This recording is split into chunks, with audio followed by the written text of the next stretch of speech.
Welcome to From the Ashes, the Dungeon Crawler Network podcast all about Ashes of Creation by Intrepid Studios. Bear witness to the rebirth of the MMORPG genre from the ashes of an industry that has left the gamers behind. I'm Aggelos, and we are here reporting live from the Mighty Beard Tavern, even though I'm the only one with any kind of a beard right now. It makes me a little sad, but here we are. First off, we have one of the guild members, one of my guild members from Hands of Fate, Alpha Soul. How are you, sir? Oh, he's moving. So, of course, that's when I got him. You're still muted, sir. The almighty mute button. There we go. We almost had you. Almost had you. Yeah. I'm here. Okay, cool. Welcome, sir. Yeah, Alpha was so great. He wanted to hop on the show, and I know he's out remote in the world somewhere, so away. Yeah. So I'm doing this remotely now. Cool. Well, thank you so much, sir. Also, one of the guild leaders of Vengeance and a Griffin Rider himself, Sinbad. How are you? Hey man, doing well. Thanks for having me back on. I really appreciate being able to participate in this. Yeah, thanks, buddy, for coming on. I'm glad to have you back. Obviously, that no beard comment was at you because. Hey, I got a good excuse. My sister just had a baby, so I shaved for that. Congratulations. Albeit, see, here's the problem. You didn't have a beard, the baby's going to see you without a beard. When you grow one, the baby's going to be scared. You should have presented a mighty beard right off the bat. True. I'm just saying. Good point. All right. We're going to go ahead and hop right on into this. The first thing we are actually going to talk about is one of the big things that was released this week. For those listening on the podcast or here on our YouTube page at youtube.com/Dungeon Crawler Network, we are not going to be talking about PAX East related stuff because we are recording this on the first day of PAX. Actually, no, first day of PAX is tomorrow, isn't it? It's Thursday, Friday, Saturday. So we're on Wednesday. So stay tuned to us next week when we digest and rip apart all the juicy PAX goodness. All right, lots of fun there. All right, before we hop into the cosmetics, I got to give a shout out to one of our new patrons over at patreon.com/Dungeon Crawler Network. That would be the Khajiit Razu, because that's the image they have. It's a Khajiit, or a kitty, and a sweet roll. And that makes me happy on the inside. Like, really happy to see a cat looking at a sweet roll. But anyway, thank you so much, sir. You're helping keeping the torches lit in the dungeon, which is good because we just talked about how my camera likes to get dark at random times. So torches are definitely needed. All right. New cosmetics have come out, gentlemen. And let's just kind of jump at this. I love them, and I love them a lot. That's what I'm going to say. Yeah. Pretty good. I mean, they're pretty good from what I've seen so far. I mean, had some of the details. I mean, we'll probably get into that later of the mount, but I'm really liking the looks too. Mm-hmm. Yeah, first impressions miles better than last month's package, mm-hmm. and I mean miles better. And honestly, I've already kind of got in trouble with this one with my wife. I've already purchased them all, so that tells you how much I like them. Right. I know you and I had spoken earlier. You said, hey, I bought them. And I said, and I'm very likely totally going to buy them as well. So it's going to happen. It will. But, yeah, I definitely like the fact that they went with a more realistic approach this time. Not any of the weird, super cutesy look, while still maintaining an aura of more realism when it comes to the design. Like, there's some flair, and we'll talk about them. But yeah, so let's go ahead and we'll start off. I'm not going to go into a huge amount of detail with a lot of these because you can buy them ad hoc, like right off the site, or if you buy one of the packages. We'll go over the packages real quick and we'll kind of talk about them as we go. We talk about these packages every week that new ones pop up because they don't really change. But for those of you who are just tuning in or maybe now looking at considering getting a pre-order pack, well, this is probably a better set of cosmetics to do it on, you know, my personal thought. If you get the Wayfarer pack, which is $75, you get with that the Shield of Reverence. I'm going to go ahead and pull that up here on the screen. Whoop, there it is. That is the first cosmetic you get. That's on top of all the other stuff you get with the pack. I'm not going to go over that. We're just talking cosmetics. We went over the packs before. They haven't changed with the exception of the cosmetics in them. Shield. Guys, I like the shield. I mean, I really do. I'm not really sure what the little tendril things are and the fact it says Shield of Reverence, so it gives me this paladin-esque aura. But the gold definitely fills in. I'm just not sure about those two little front tendrils that are on the front of it. I'm not sure if those are tendrils or if they're like horns, perhaps. Yeah, I thought they were horns too. You know, if you look at it, I guess the boss of the shield right off the top, it kind of looks like horns, but you could also kind of look at the boss, that little center plate right in the center. It almost looks like a helmet at the same time, and maybe it's supposed to represent hair? You like flowing hair? Well, one of the live streams that Steven did a while back, they showed one of the dungeons was kind of like almost looked like it had like an octopus in it. Maybe that's a god in the game. Yeah, like I know that the it was actually one of the very first videos they've ever released, the water dungeon. It definitely had that Cthulhu-esque feeling about it, and I could definitely see that being something. But why would they go with the gold motif at that point? Because that entire dungeon, it was even called a water dungeon. I mean, you know, name not necessarily permanent, but you know, it kind of had that murky blue or green sea foam, if you will, color scheme. Why go with the gold color scheme if that's what it's supposed to represent? It's a good question. Maybe it's something to do with like the lore of it, perhaps. You know, maybe something to do with you know, how gold can represent like purity. You know, that could be why it's called a Shield of Reverence, almost like a religious item.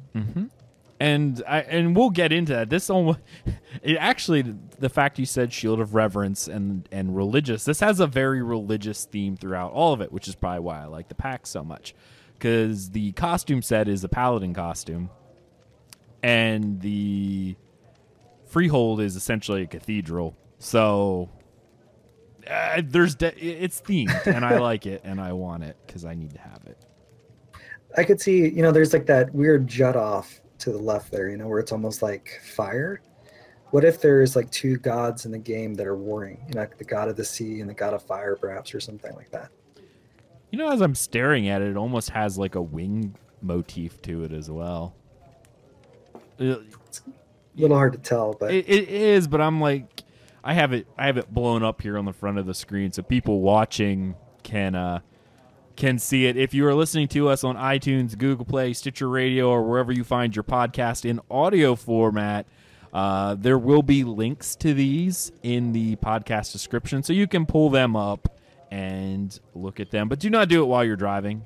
DCN does not condone opening video images. And yeah, there you go. There. That was my disclaimer. Not really a good one, but it's a disclaimer. That way no one can say, "Yeah, we're suing you because I looked up all the video or the images you told me to look up during your show while I was driving." I don't know. It could be flame, which of course is that purifying feeling as well. It does. Flames tend to have a lot of religious motifs to them. They stick around through a lot of religions as a form of symbolism. Alpha, what about you? Any thoughts on the shield?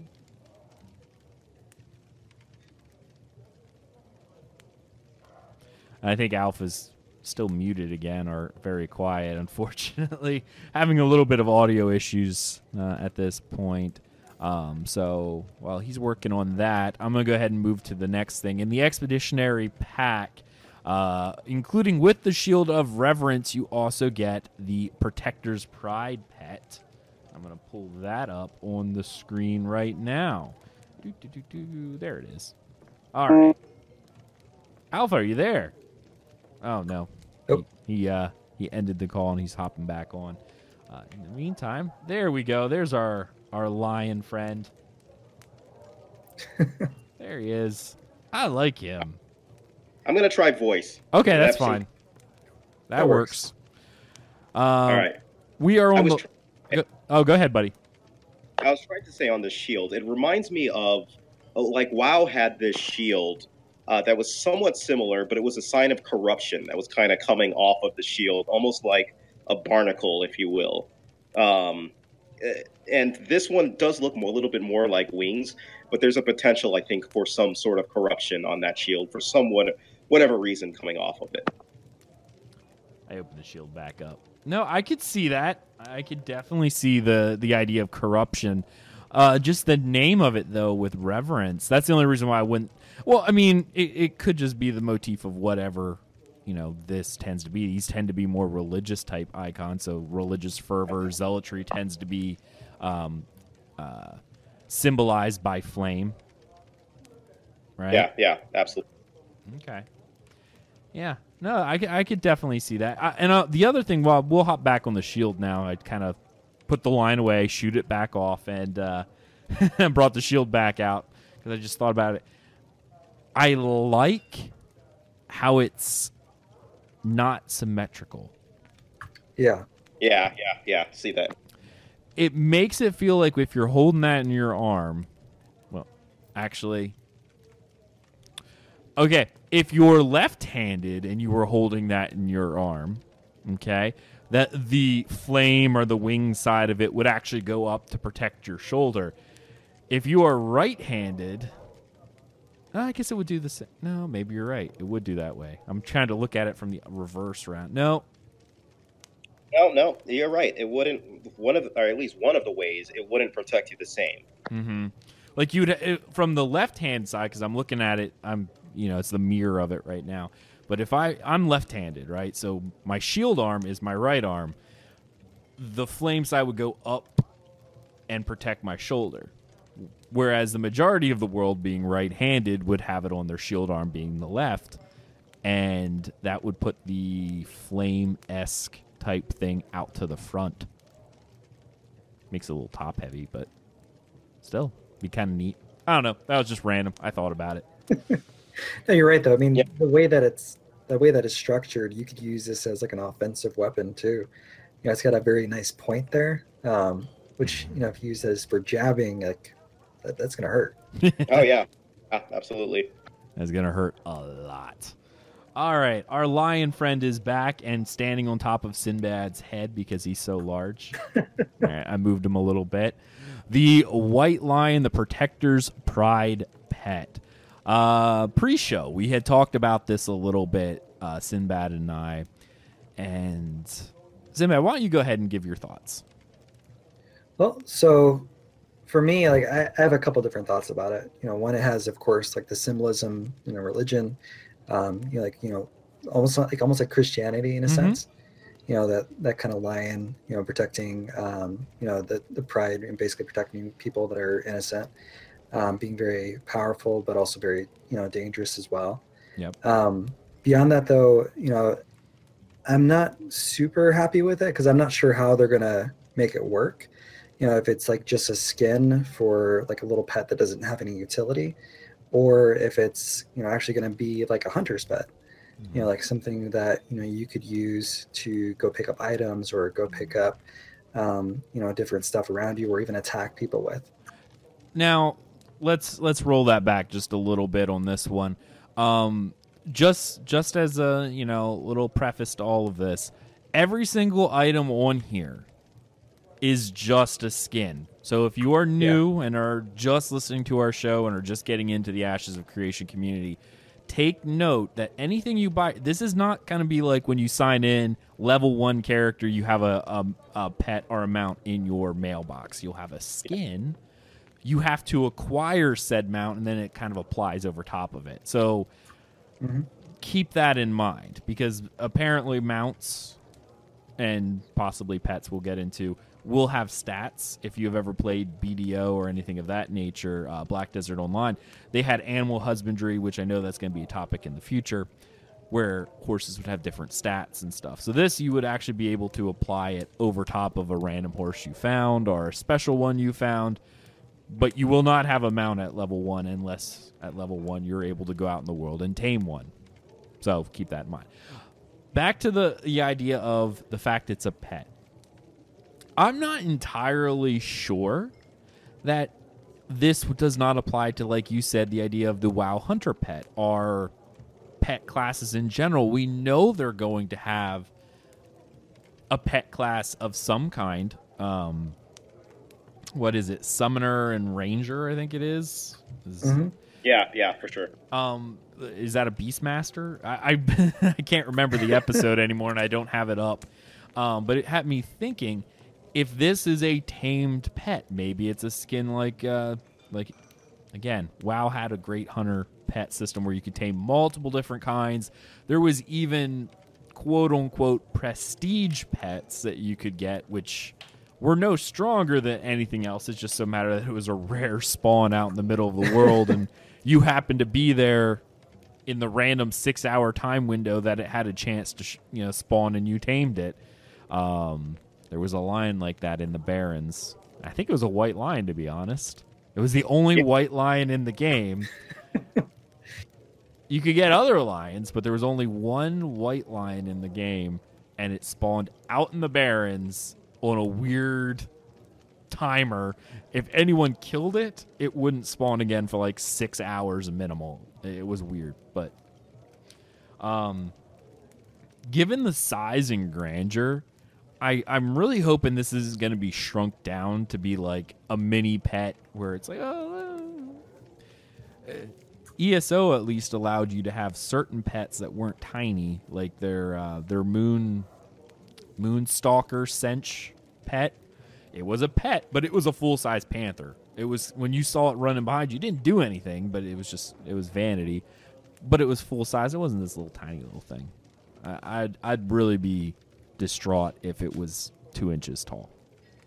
Yes, I'm kind of the same mind. I would highly prefer if it is just like a small kind of pet that's there, because like even if you take something like that and reskin it, I think it does have, in a tertiary way, the possibility of altering gameplay. Because let's take that summoner for an example. That summoner who normally summons fire elementals or something along that lines, all of a sudden that fire elemental looks like a lion, right?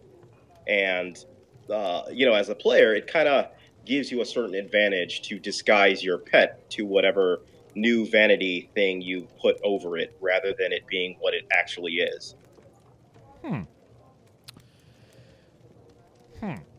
No, I'm trying to think on that one. I agree with you on that regard, but do you think that this pet would be just any pet you summon, or do you think it would actually have a trying to think of the word, a specific type, like it had to apply to? Oh, like an archetype. So if they did something like that, that wouldn't be as bad. So like you could only apply that to cat type beasts or something like that. I think that'd be appropriate too. It'd make more sense rather than having like a bird you could apply it to. Kind of a strange combination. No, it's true. The only thing I was thinking of, and this was a complaint that the Elder Scrolls Online had when they implemented their costume system. People were complaining that in PvP you wouldn't be able to tell what kind of armor someone was wearing, because if they were wearing the infamous wedding dress, you couldn't tell. And that became kind of, I don't want to say an issue, because in reality, yeah, play styles were different depending on armor, but it eventually, I guess, got swept under the rug, because now it doesn't really matter. And that same argument could be made with the costume we'll talk about here later. If you're wearing that, no one knows what you're wearing, right? And therefore, they don't know how to approach you as a player. It's true. I mean, in a sense, I would hope then that you have the option of, basically getting your own costumes in game, not just through the cash shop. Yeah. Because in a sense, that is a little bit of pay to win. It's like, and it's an advantage, where you can hide what you have. It gives you an advantage over the other player because you can surprise them. They could think that you're some schmuck that doesn't have anything if you're wearing the right costume. But then you could have the highest level gear. It's almost like how car racers tend to race, like sleeper cars, right? Like, it's the same concept. Yeah. And I mean, it definitely did in ESO specifically. Monster helms were a thing. Monster helms provided you with specific, they were a 2-set bonus that came from dungeons. When you saw that particular helm or shoulder piece on, you could kind of tell what kind of abilities they had, because they often had, people would wear them because they would do specific things. There was one called Valken Scoria where anytime it applied a dot, it would summon a meteor to come in and like attack you and add more dot damage. If you saw somebody, you could kind of guess right off the bat what kind of gameplay they were playing, because it procced better off Magicka, so you could tell they were a magic-based class, so you could approach the fight in a different way. That no longer is possible because people can just costume it out. You can look like a beggar. I mean, the premise of hiding what you're wearing, like if you saw somebody in even going into World of Warcraft in their arenas, if you saw specific gear like that rated battle, it might not have been any better, but it kind of gave you an idea, oh wow, this guy was really powerful, or the Grand Warlord armor, whatnot. They've played for a long time, they're skilled, right? Alpha, you were saying? Yeah, I was saying that was actually one aspect that is pretty cool, that where you can tell at least, a general ranking of somebody, if you will, by what they're wearing and what they were kind of coming in as. Mm-hmm. But if someone can hide what they're wearing, because you'll be able also to tell based on the way the gear is tiered, right? They're doing tiers of gear in this one. Tier 1, 2, 3, 4, whatever. So you could see if someone's wearing high-end gear, super high-end gear, maybe that's not going to be something we'll see in this game. Not as often, because gear breaks, right? And the cost of it and whatnot. Is it like UO, like we talked about last episode, where you had your throwaway gear for PvP and then you had your special gear that, if you're able to hide that, you couldn't tell that person's in the special gear. Oh, they have a costume that makes them look like a beggar, but when they hit you, you're like, they got legendary. They have a legendary something on there because I felt it. Whereas if they weren't wearing the costume and you saw the legendaries right away, I can tell you probably ran the other way. I know I did in Battlegrounds when I saw someone with Shadowmourne. If they were using that legendary in PvP, it's like, okay, I'm on a bridge. I see one guy. He's got Shadowmourne. Okay, this way. There's 12 guys. I'm going that way. I'll face the 12 guys because I'm not getting near that guy with the legendary. So, yeah. I mean, we already know that they have backer-only weapon skins from the Kickstarter, so they'll probably have other skins as well in the game, that aren't exclusive to these packages. Yeah. So I wonder if that will just be something everyone can have. You just have to expect the worst, Yeah. The way games are going nowadays with the idea of vanity over showing the gear that you actually acquire. I mean, we're seeing this we're talking about cosmetics right now. People are purchasing vanity. And it's not like the old games where when you saw somebody with an item, you went, wow, how did you get that? Now it's, how much did you pay for it? All right. We talked about the lion. He's neat. I like him. I'm going to name him Fred. Anyway. Moving on to the next item that's in the Voyager package. Of course, you'll get the lion, all that other stuff, Shield of Reverence.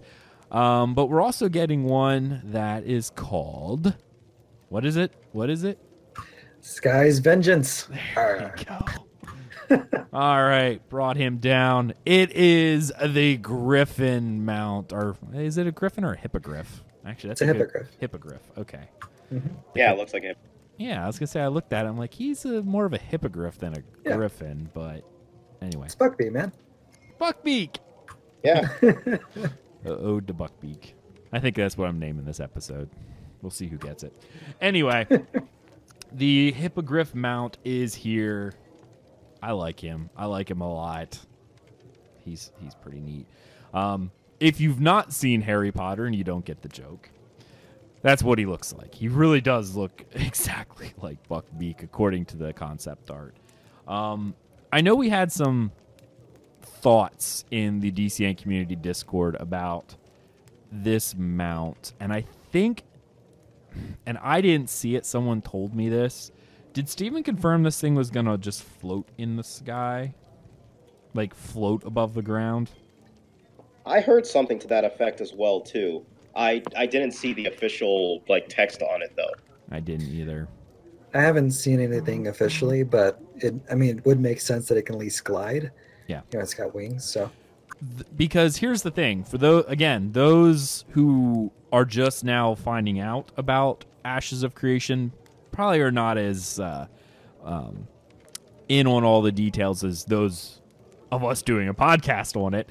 But there are flying mounts in the game, but they are meant to be limited, such as owning a castle, something along those lines. I think it was said that there was the dragon mounts you could possibly earn for owning a castle, right? Only as long as you own the castle or own a town or whatever. With that being said, I'm wondering if this is a skin, because it is just a skin. Could you not use it unless you were the owner of a castle? Or do you think it's just going to go over any random horse, and if it goes over a random horse, it doesn't fly, it just does its thing?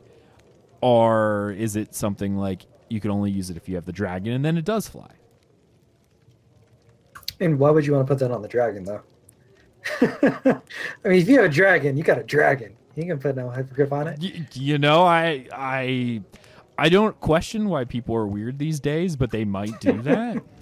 True. I mean, if you wanted to surprise someone, you could have that on there, and then, as soon as they get close, you can take it off, and all of a sudden you got a dragon on them, and they'd freak the heck out. Oh, I mean, I don't know. Maybe they don't like dragons.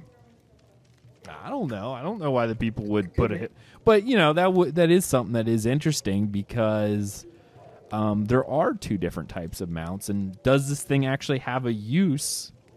If for the normal mount, you go get a horse or whatever, is it useful or is it not? Or are you just trying to relive Harry Potter? I don't know. It's your choice.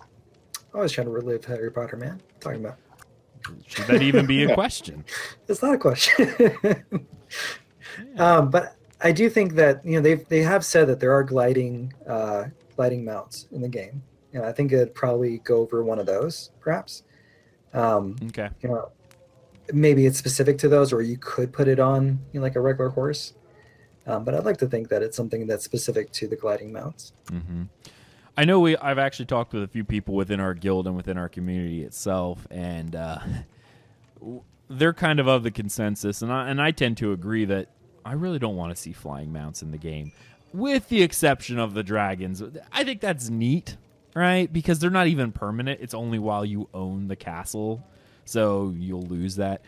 It really made other games feel much smaller once they were added, Right. Yeah. It also fully changed the dynamic of world PvP, having flying mounts. Oh, yeah. It depends on how fast and typically speaking, they said that the actual flying mount is the dragon. But by gliding, they could be the same speed as, like your typical mount on the ground. There's also no fast travel either. So even if it was just a little bit faster, that might be, might create like a meta around that where you have to have it in order to move, effectively through the terrain. Yeah. And I mean, gliding mounts, it kind of reminds me of the gliders in Guild Wars 2, right? Like, they were useful, but you had to find a spot high enough to jump off of in order to get your glide on, They weren't universal in any of that regard, so they were kind of useless unless you were in specific maps where it actually was helpful. I don't know.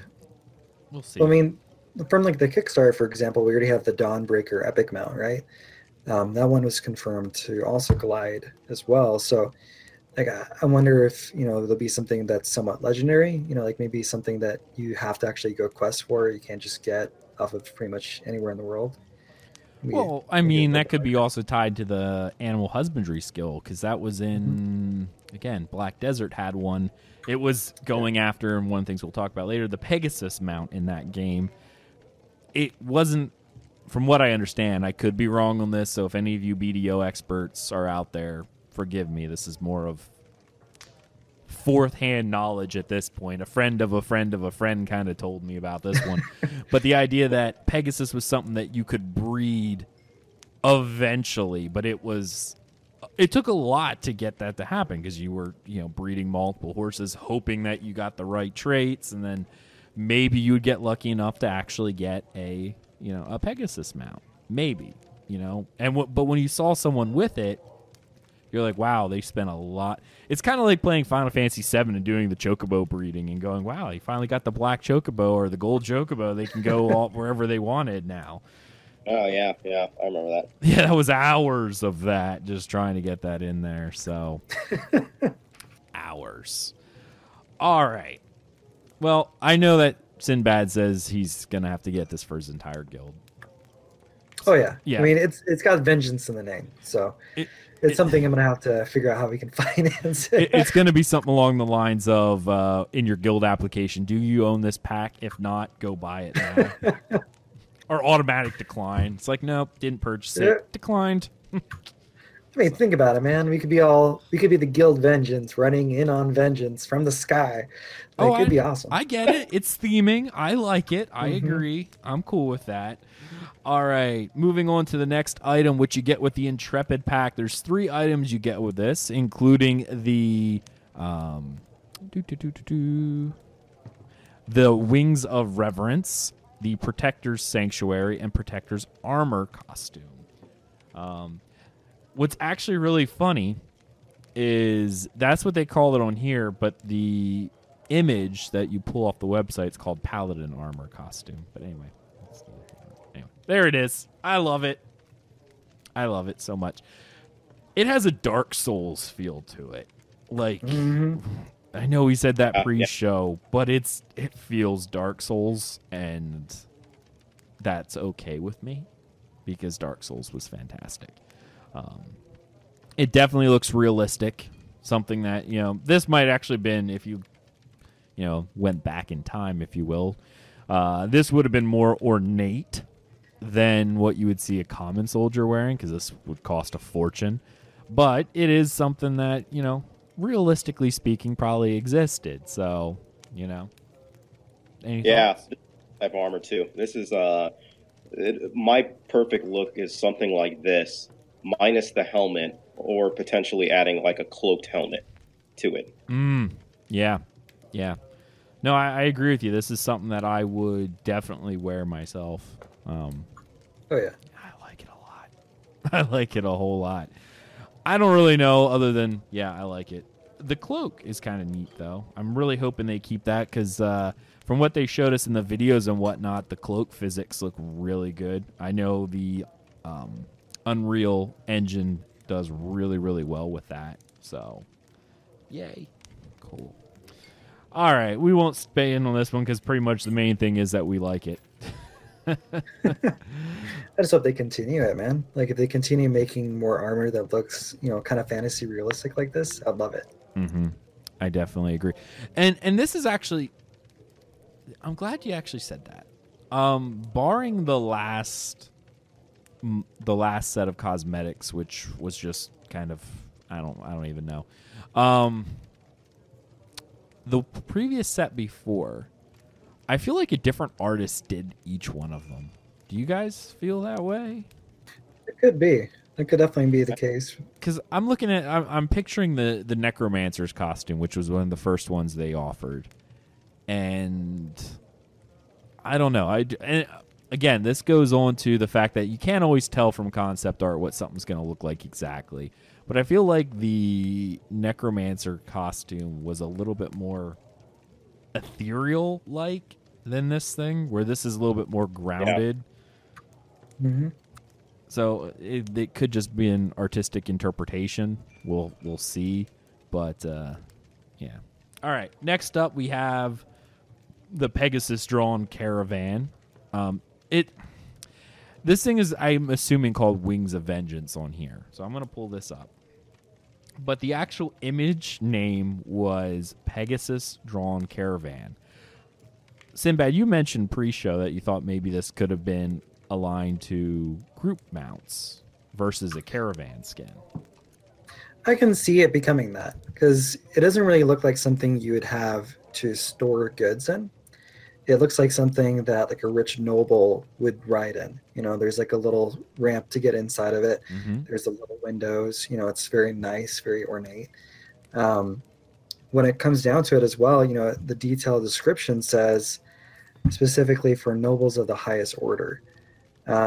It doesn't quite look like any other caravan that I've seen. You know, there's not really any place for your goods to go. Yeah. Oh, it's true. You're right. Here's something to point out, and I know it's theming here, but you notice around the back of the carriage you have that same either wing or flame-ish motif wrapping around it. Oh, yeah. I'm curious if that was just artistic theming, or if this is going into more lore-related stuff that Steven hasn't revealed. Are these themes of a specific religion that either existed in Vera or in wherever we were before? Like, the thing that makes me think this is Witcher 3, the Temple of Eternal Flame or whatever it was called, like the Priest of the Eternal Flame. Right. And it looked like a flame motif there. The shield had one. The paladin armor, I didn't see any of these motifs on, so it could just be theming from an artistic point of view, but I'm curious if it actually has ties to lore in the game. I would think so. You know, from what I can tell, you know, it does seem like this is specific to a, you know, to the humans. Let me get the exact one. The Kalar. Mm-hmm. You know, kind of seems like their style, their overall cosmetic seems to be very similar to what their description is as well. You know, it seems like they're a very old empire. You know, maybe they worshipped some god that was a winged god. Mm-hmm. Or if it's a flame, similar to the flame. And as we said earlier, flames have always been a common motif in a lot of religions. And specifically, I'm thinking more along the lines of some of the more monotheistic type religions. Mm-hmm. Even going into games and stuff that have more monotheistic religions, there was a whole. Well, I'm trying to think of the D&D one, but there was essentially a god of flame whose symbol was a flaming sword or whatnot. It's a common motif. All right. Yeah, I mean, you got the red lady, so there you go. Valor. Finally, excuse me. Cough there. We have the Sanctuary Freehold appearance called the Protector Sanctuary. Pull that right up. There it is. Take note, once again, that this is a skin that you would apply over a freehold that you put down. So you would have to build the freehold or whatever. However you would earn it in-game, this is not getting a freehold right off the bat. It's just once it's built, you could apply this cosmetic skin. I love the chapel look. I really do. Classic chapel look. I mean, it's all over there. Yep. oh, yeah. Yep, it's a temple-ish, which would fit with the idea of the paladin armor, right?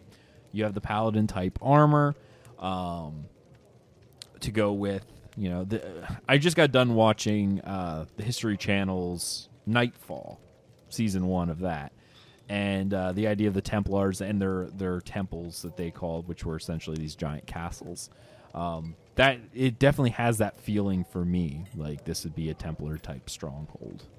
And I mean, given the motif from the shield,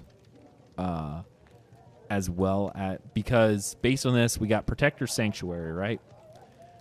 We're going to put our tinfoil hats on and call this kind of a little bit of a lore section in here.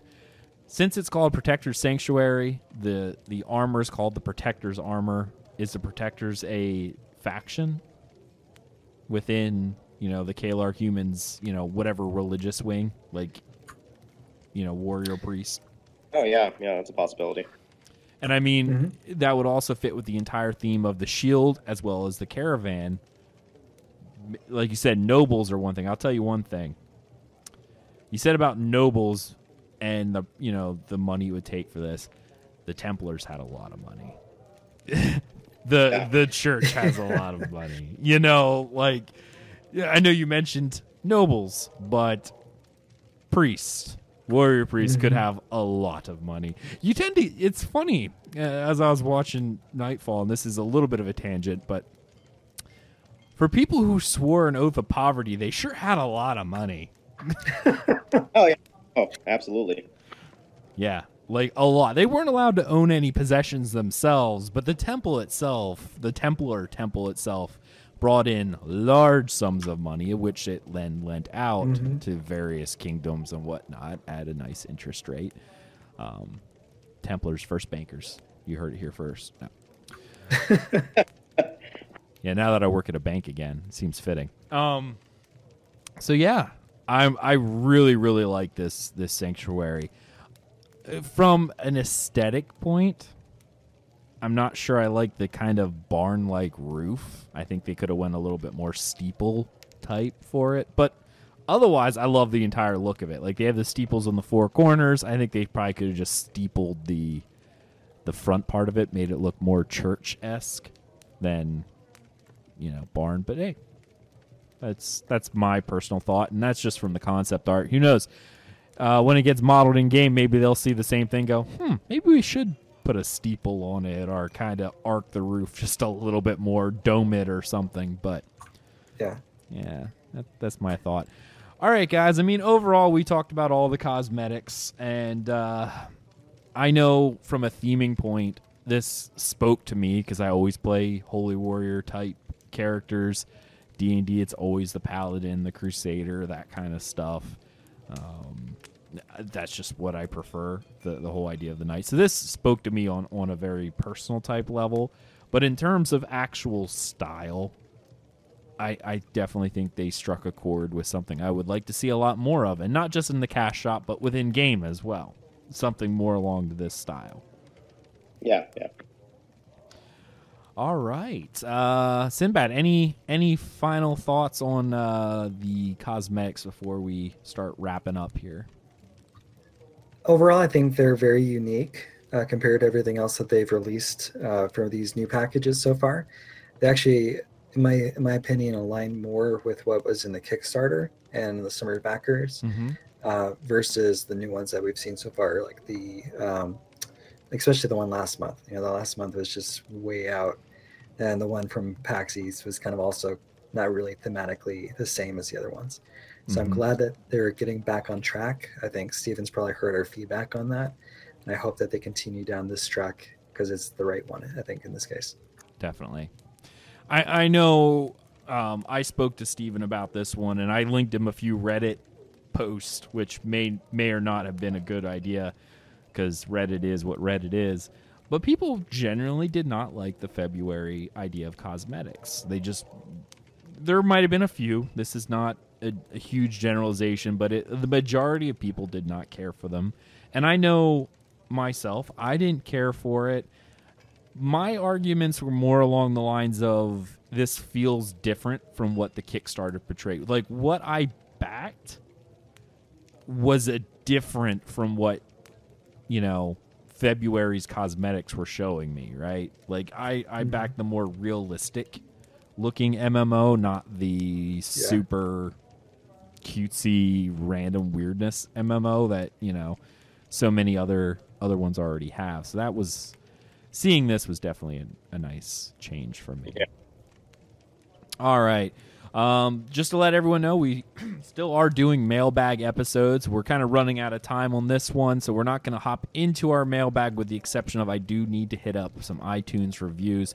If you're interested in sending us a mail, head over to our website, dungeoncrawlernetwork.com. There's a Contact Us page right at the top on the banner. Leave us a message, and we will get to it, I promise. I know I have several people's emails still sitting in here we will get to them. We will slowly start hammering through them, but as we have time, and we'll rip through them. Before I do this, I did say last week that I was going to shout out to people who gave us 5-star iTunes reviews, but I forgot. And it's funny because even before the show started, I said, "Someone remind me to do the iTunes reviews." By the time I got to the end, I hit stop recording, and I went, I forgot the iTunes reviews. Well, if you leave us a 5-star review, I will give you a shout out. But we have a great podcast from Sobe Fear from Canada. This was left back in January. I just now recently found a way of getting all of our reviews from other countries, right? It was really hard to do before. Very time consuming, but we now have one. So they're from Canada. They said, "I really like your podcast. Keep it up." Thank you so much. Really do appreciate that. And of course, a 5-star review, the best, from Ninja Kitten 77. They are also from Canada. So we're getting some Canadian love. That was left back on December 4th. So again, I apologize for not seeing these. There's a lot of countries on iTunes, and the way they had it set up before is the only way you could do it would be to actually go into iTunes and change your store to the country that you wanted to see, and then re-pull it back up. And it just got to be a mess. But anyway, as they say, the best podcast for Ashes of Creation. Love it. Keep up the great work. Thank you, Ninja Kitten. That was awesome. Appreciate that. It's one of my members, actually. Really? Yeah. I did not know I'll that. promote you guys. There you go. Are you sure it's the same Ninja Kitten? Yep. I'm pretty sure it is, because they hop on our Twitch feed too, and they'll always, say hey from Vengeance. So shout out to Vengeance there. Cool. Thanks, Vengeance. Awesome. Well, guys, this is the end of our show, so let's go ahead and find out where you can find us. Go ahead, Sinbad. You go first. All right. Well, I'm Sinbad. I'm one of the GMs of Vengeance. We're an Ashes of Creation guild, PvX focused. We're all about raiding, PvP. We want to be one of the best guilds in the game, so we're working hard to make that happen. We also have one of the most active communities in the game as well, and we're always keeping up with it and make sure that it keeps thriving. That's what we're looking to do. So if you're looking for a home, looking for a group of hardcore players, come check us out. Awesome. Alpha Soul, how about you, sir? Yeah, this is Alpha Soul. As just like last week, you guys can find me in Discord or via email at kasims@gmail.com. But other than that, I will continue to wait to give my intro until my page is complete. There you go. I know how that is. I'm still working on our guild website. We decided to separate it out, so people are still kind of using our podcast website for guild applications, and that will eventually move. But, that's always been fun. Anyway, you can follow me at Aggelos, AGGELOS_WF on Twitter. Of course, you can check out everything we do, dungeoncrawlernetwork.com. We got links to our Facebook page, our YouTube, our Twitch. Go ahead and give those follows. Of course, you're welcome to join our community, the Dungeon Crawl Network community on Discord. We have links off of our main site. And, of course, if you want to join us as the game comes out, you can join our guild, Hands of Fate. Similar to Sinbad, PvX, though we are not as hardcore. I will say that. We do have hardcore people, but we don't advertise ourselves as that. We are a community guild first and foremost. If you're looking for a home and you like listening to my voice a lot, which if you're listening to this show, you probably already do, come check us out. Anyway, thank you so much, guys. We hope you enjoyed this episode of From the Ashes, and we will see you next time. See you later, everybody. Take care.